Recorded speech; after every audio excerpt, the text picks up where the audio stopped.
Mic check, 1, 2, mic check, 1, 2. All right, so this video shouldn't take too long. I'm getting close to approaching and sharing on the channel the lesser banishing ritual, the pentagram. So before we get there, I want to start with this, and it's about drawing pentagrams and using the pentagram as a method for invoking and banishing the elements. All right, so I just drew this here for some visual context. I'm gonna read this part from the book, and then we'll wrap it up and go from there. All right, so anyway,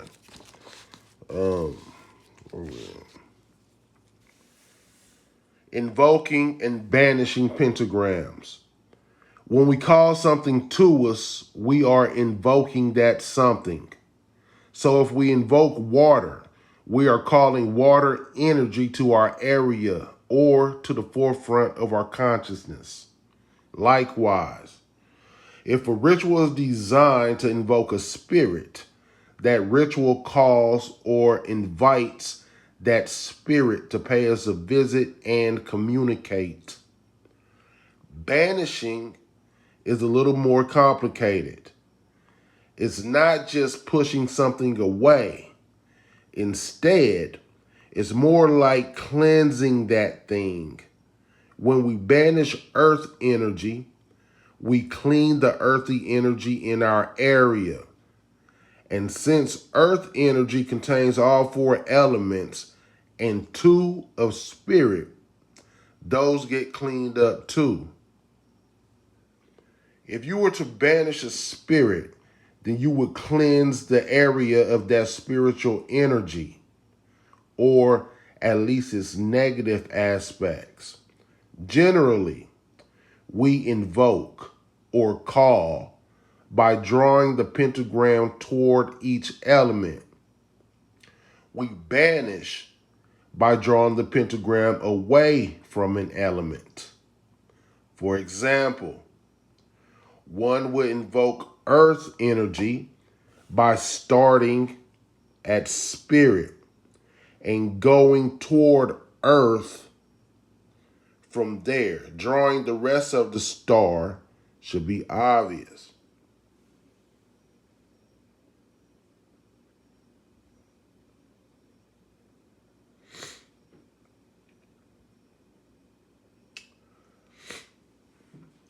To banish earth, one would start in the lower left corner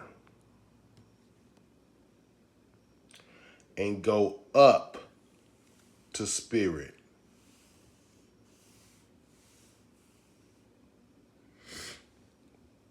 Likewise, to invoke fire, start at spirit and draw toward the lower right side.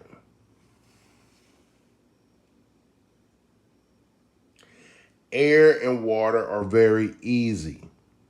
For water, start at air.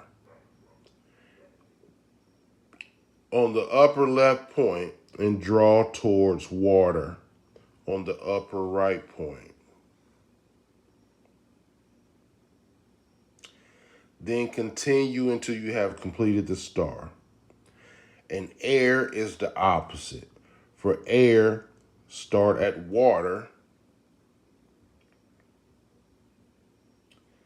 Where I'm at, my bad, I lost my place. Start at the upper right point and draw across to air. Then just follow the natural progression until you have completed the star.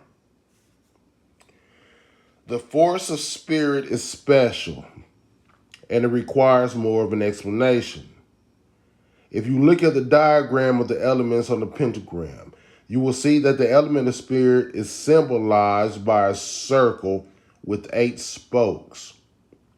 If you use your imagination and visualize that there is a person inside the pentagram, then their head would be at the top point.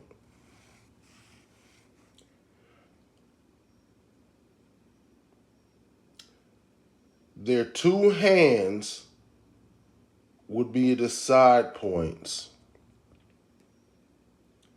and their feet would be the bottom 2 points. Between the bottom 2 points would be the person's genitals.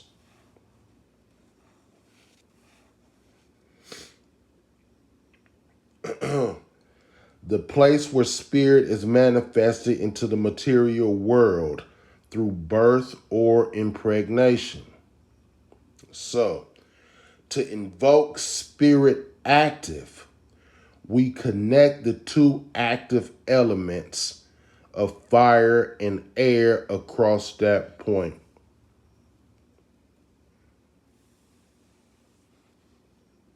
Let's invoke spirit active and then follow through.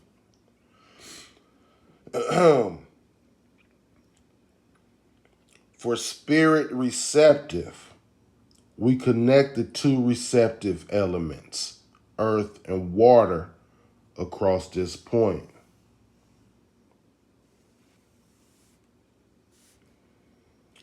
While we can draw banishing pentagrams for all the elements, we have only ever used banishing earth. That is because the earth element is considered by most practitioners to contain all the other elements. So by banishing earth energy, we clean and straighten out all the other elements at once. We are sure there are circumstances where someone may want to use the banishing form of other elements. For example, someone may want to banish fire to create calm. In that situation, we would rather invoke water.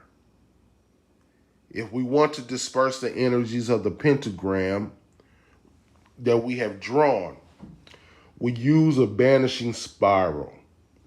Once you are familiar with the elements and ritual design, you can create your own methods. All right, so let's leave that at that and just pick up on that shit in another video. The book I'm reading from, once again,